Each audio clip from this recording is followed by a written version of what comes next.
Hello दोस्तों, कैसे हैं आप सभी। मैं आपका दोस्त आपका होस्ट रवि नारा एक बार फिर से आप सभी का स्वागत करता हूं अपने YouTube चैनल रवि नारा क्लासेस में। दोस्तों CBSE का नया अपडेट आ चुका है। आपका टर्म वाइज सिलेबस जो कि CBSE को रिलीज़ करना था वो रिलीज़ कर चुकी है। तो चलिए जान लेते हैं कि वो क्या सिलेबस है जो आपको अपने सेशन में पढ़ना है। ठीक है, तो सबसे पहले आपको गूगल पे जाना होगा और वहां से जाके आप CBSE की वेबसाइट को ओपन करेंगे। CBSE की वेबसाइट को ओपन करने के बाद आपको जाना होगा कैरिकुलम में, और कैरिकुलम के अंदर आपको मिलेगा टर्म वाइज कैरिकुलम 2021-22। जैसे ही आप उसको क्लिक करेंगे एक नई विंडो खुलेगी और वहां पे आपको क्लिक करना है term wise senior secondary curriculum 11-12। जैसे ही आप इस पर क्लिक करेंगे आप अपने सिलेबस पे पहुंच जाएंगे। ठीक है, वहां से सबसे पहले हम डिस्कस करते हैं अपने अकाउंट्स के सिलेबस को। आपको जो पैटर्न है वो दो टर्म्स में डिवाइड कर दिया है CBSE ने। टर्म फर्स्ट है आपकी MCQ बेस, वहां पे सिर्फ आपसे MCQ पूछे जाएंगे। ये 40 मार्क्स की थ्योरी का पेपर होने वाला है और 90 मिनट्स यहाँ पर आपको टाइम मिलेगा। इसके अंदर आपको यूनिट फर्स्ट में आपका आएगा introduction of accounting and theory base of accounting जो कि 12 मार्क्स का होने वाला है। और इसके अलावा अकाउंटिंग प्रोसेस सेकंड यूनिट में इन्होंने डाला है जहां पे आपको recording of business transactions, bank reconciliation statement, depreciation और प्रोविजन एंड रिजर्व, यहां तक के चैप्टर्स आपको अपनी सेकंड यूनिट के अंदर पढ़ने हैं जो कि आपका 28 मार्क्स का होने वाला है। तो कुल मिला के ये आपका जो पूरा पैटर्न है, जो आपका ये टर्म है, ये पूरा 40 मार्क्स का होगा और इसमें 10 मार्क्स का आपका एक प्रोजेक्ट भी होगा। चलते हैं सेकंड टर्म की तरफ। सेकंड टर्म भी आपका 40 मार्क्स का होने वाला है, पर यहाँ पर ये सब्जेक्टिव होगा। यहाँ पर आपको अपने क्वेश्चन सॉल्व करके दिखाने होंगे। अकाउंटिंग, बिल ऑफ एक्सचेंज और trial balance and rectification of error को यूनिट 2 के अंदर रखा गया है, पार्ट ए के अंदर।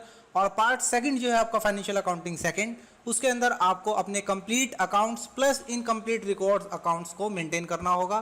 प्लस आपका जो कंप्यूटर का सेक्शन है, कंप्यूटर इन अकाउंटिंग, वो भी आपको यहीं पे करना होगा। तो ये इस तरीके से आपका 40 मार्क्स का पेपर बनता है और टोटल आपका बन जाता है ये 80 मार्क्स आपका थ्योरिकल, ठीक है, और 20 मार्क्स का आपका प्रोजेक्ट।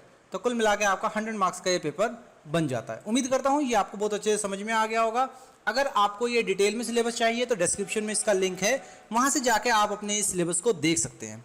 चलते हैं अपने बिजनेस स्टडीज़ के सिलेबस की तरफ। बिजनेस स्टडीज़ में जो आपका सिलेबस है वो भी दो टर्म्स में डिवाइड किया गया है। जैसे कि आपकी बुक्स के अंदर दो पार्ट्स में आपके चैप्टर्स को डिवाइड किया गया है, इसी तरीके से CBSE ने भी आपके सिलेबस को डिवाइड किया है दो पार्ट्स के अंदर।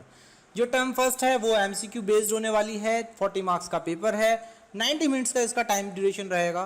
तो आपकी स्क्रीन पे यूनिट्स आ चुकी हैं। 16 मार्क्स का आपका evaluation of form of business होने वाला है, 14 मार्क्स का आपका private, public and global enterprise और बिजनेस सर्विसेज होने वाली हैं, और 10 मार्क्स का आपका emerging mode of business and social responsibility of business and business ethics होने वाला है।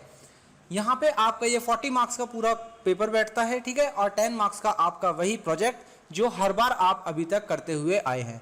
उम्मीद करता हूँ ये आपको अच्छे समझ में आ गया होगा। चलिए चलते हैं अपने टर्म सेकंड की तरफ। जो बैलेंस आपके चैप्टर हैं वो टर्म सेकंड में आएंगे। ये आपका 40 मार्क्स का पेपर होने वाला है, 2 आवर्स का इसका ड्यूरेशन रहने वाला है, और यहाँ पर सिर्फ आपको 4 चैप्टर्स ही करने हैं। Source of business finance and small business and entrepreneurship development, ये आपका 20 मार्क्स का होने वाला है, और इंटरनेशनल बिजनेस और इंटरनल ट्रेड, ये आपका 20 मार्क्स का होने वाला है। टोटल हो जाता है 40 मार्क्स, और 10 मार्क्स का आपका है प्रोजेक्ट। अगर आपको ये सिलेबस इन डिटेल चाहिए तो डिटेल के लिए आप नीचे PDF है, वहाँ पे डिस्क्रिप्शन में जाके उस लिंक से आप अपने सिलेबस को डाउनलोड कर सकते हैं। चलते हैं अपने थर्ड पेपर की तरफ जिसका नाम है इकोनॉमिक्स। इकोनॉमिक्स का जो सिलेबस है वो भी सेम बिजनेस के पैटर्न पे ही रखा गया है। टर्म फर्स्ट में आपको MCQ बेस्ड क्वेश्चन पेपर आएगा, ठीक है, आपको MCQ देने होंगे। 40 मार्क्स का ये पेपर रहेगा और 90 मिनट्स, इसका मतलब 1.5 घंटे का ये आपका पेपर है।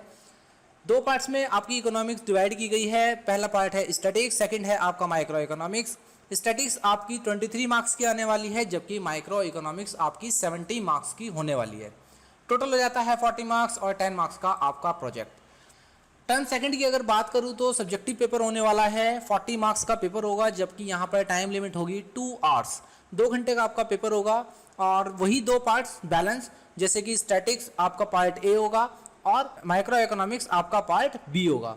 इस बार स्टैटिक्स आपकी 70 मार्क्स की होगी और जो माइक्रो इकोनॉमिक्स है वो आपकी 23 मार्क्स की होगी, जिसके अंदर आपका प्रोड्यूसर बिहेवियर एंड सप्लाई और forms of market and price determination आना है। ठीक है, 40 मार्क्स का ये आपका पेपर हो जाता है और 10 मार्क्स का आपका प्रोजेक्ट होगा। अगर आपको इकोनॉमिक्स का सिलेबस इन डिटेल चाहिए, ठीक है, तो डिस्क्रिप्शन में उसका भी लिंक है, वहां से जाके आप इकोनॉमिक्स के अपने सिलेबस को डाउनलोड कर सकते हैं। आपकी आगे की तैयारी के लिए ऑल द बेस्ट। मुझसे कांटेक्ट करने के लिए डिटेल्स आपकी स्क्रीन पे हैं। आप इंस्टाग्राम पे मेरे साथ जुड़ सकते हैं, फेसबुक पे आप मेरे साथ जुड़ सकते हैं, और अगर आपको कोई क्वेरी है तो आप मेरे को डायरेक्टली मेल भी कर सकते हैं।